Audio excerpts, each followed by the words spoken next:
अवतार ईश्वर की ही अभिव्यक्ति है। ईश्वर अनंत है, परंतु उनकी इच्छा हो तो वे मनुष्य के रूप में अवतीर्ण हो सकते हैं। अवतार के भीतर से ही हम ईश्वर की प्रेम भक्ति का आस्वादन कर सकते हैं।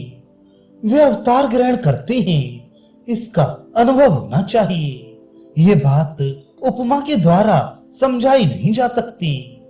गाय के सींग, पैर या पूंछ को छूने पर गाय को ही छूना हुआ, परंतु हम लोगों के लिए तो दूध ही गाय का सार पदार्थ है। वह दूध गाय के थन से आता है। इसी तरह अवतार मानो गाय का थन है। ईश्वरीय प्रेम भक्ति अवतार के ही भीतर से प्रकट होती है। ईश्वर की संपूर्ण धारणा कौन कर सकता है, और इसकी आवश्यकता भी नहीं है। उनके प्रत्यक्ष दर्शन कर सकें तो वही काफी है। उनके अवतार को देखने से उन्हीं को देखना हुआ। यदि कोई गंगा जी में जाकर उसके जल का स्पर्श कराए तो वह यही कहता है कि मैं गंगा जी के दर्शन स्पर्शन कराया। इसके लिए उसे हरिद्वार से गंगा सागर तक समूची गंगा का स्पर्श नहीं करना पड़ता। यदि ईश्वर तत्व को खोजना हो तो मनुष्य में खोजो। मनुष्य के ही भीतर वे सबसे अधिक प्रकाशित होती हैं। जिस मनुष्य के भीतर देखो कि प्रेम भक्ति उमड़ रही है, जो ईश्वर के प्रेम में मतवाला हो गया है, उनके लिए पागल हो गया है, उस मनुष्य में निश्चित ही ईश्वर अवतीर्ण हुए हैं। ईश्वर नित्य है, फिर वे लीला भी करते हैं। ईश्वर लीला, देव लीला, जगत लीला, नर लीला। नर लीला में वे अवतार बनकर आते हैं। नर लीला कैसी होती है जानते हो? जैसे परनाले के भीतर से होकर बड़ी छत का पानी धड़धड़ करते हुए नीचे गिरता है। उसी सच्चिदानंद की शक्ति मानो परनाले के भीतर से आ रही है। अवतार को सब लोग नहीं पहचान सकते। रामचंद्र को भरद्वाज आदि केवल कुछ ही ऋषियों ने अवतार के रूप में पहचाना था। ईश्वर मनुष्य को ज्ञान भक्ति सिखाने के लिए नर रूप धारण कर अवतीर्ण होते हैं। सिद्ध पुरुष कैसा होता है? जैसे किसी जगह पर कुआं था पर मिट्टी से फट गया था, सिद्ध पुरुष उसे फिर खोद निकालता है। परंतु अवतार कैसा होता है? जहां कुआं नहीं है ऐसी जगह वह कुआं खोद निकालता है। सिद्ध पुरुष मुमुक्षु जनों को ही मुक्ति दे सकते हैं, परंतु अवतार प्रेम भक्ति रहित शुष्क हृदय व्यक्तियों का भी उद्धार करते हैं। जब बाढ़ आती है तो उसका पानी नदी के आसपास के मैदान, नाले, नड़ैया सभी में होकर बहने लगता है। बरसात का पानी केवल नालियों से ही बहता है। जब अवतार महापुरुष आते हैं उस समय उनकी कृपा से सभी तर जाते हैं, परंतु सिद्ध पुरुष बड़ी मुश्किल से ईश्वर दर्शन कर स्वयं ही मुक्त हो पाता है। जब लकड़ी का बड़ा भारी कुंदा पानी पर बहता है तब उस पर चढ़कर कितने ही लोग आगे निकल जाते हैं। उनके वजन से वह डूबता नहीं, परंतु सड़िया लकड़ी पर एक कौवा भी बैठे तो वह डूब जाती है। इसी प्रकार जिस समय अवतार महापुरुष आते हैं उस समय उनका आश्रय ग्रहण कर कितने लोग तर जाते हैं, परंतु सिद्ध पुरुष काफी श्रम करके किसी तरह स्वयं तरता है। बड़ा जहाज खुद भी आसानी से चला जाता है और साथ ही सामान से लदी बड़ी नावों और डोंगियों को भी खींच ले जाता है। इसी प्रकार अवतार महापुरुष जब आते हैं तो अनायास ही बद्ध जीवों को भव सागर के पार खींच ले जाते हैं। रेल का इंजन खुद भी गंतव्य को जाता है और अपने साथ माल से लदे कितने ही डिब्बों को खींच ले जाता है। उसी प्रकार अवतार पाप के बोझ से लदे संसार आसक्त जीवों को ईश्वर के निकट खींच ले जाते हैं। दूसरे समय तो कुएं में से पानी निकालना पड़ता है, पर बरसात में जहां तहां पानी मिल जाता है।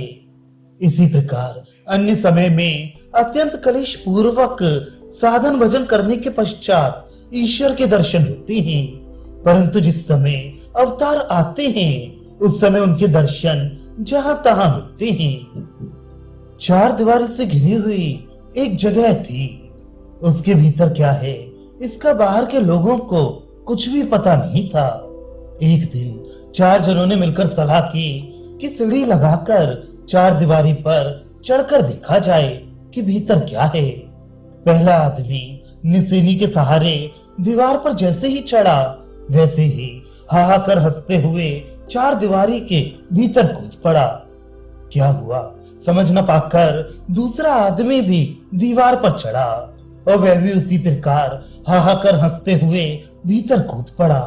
तीसरे आदमी का भी वही हाल हुआ। अंत में चौथा आदमी चार दीवारी पर चढ़ा। उसने देखा कि भीतर दिव्य उपभोग की वस्तुओं से भरा अपूर्व शोभामय एक उपवन है।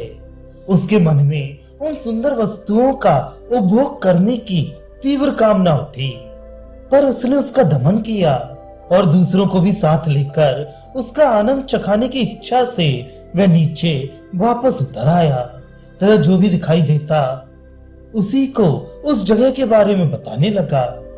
ब्रह्म वस्तु भी इसी उपवन की तरह है, जो उसे एक बार देख लेता है वही आनंद मग्न होकर उसमें विलीन हो जाता है। परंतु जो विशेष शक्तिमान महापुरुष होते हैं वे ब्रह्म दर्शन के पश्चात वापस आकर लोगों को उसकी खबर बताते हैं और दूसरों को साथ लेकर उस ब्रह्मानंद में निमग्न होते हैं।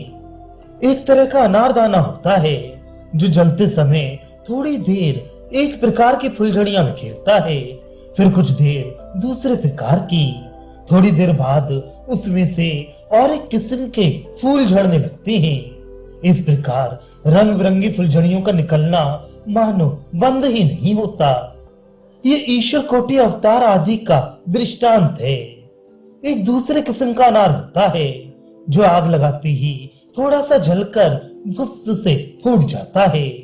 इसी प्रकार जीव कोटि के साधकों को बहुत साधना करने के पश्चात किसी तरह समाधि तो हो जाती है, परंतु समाधि के बाद वे लौट नहीं पाते।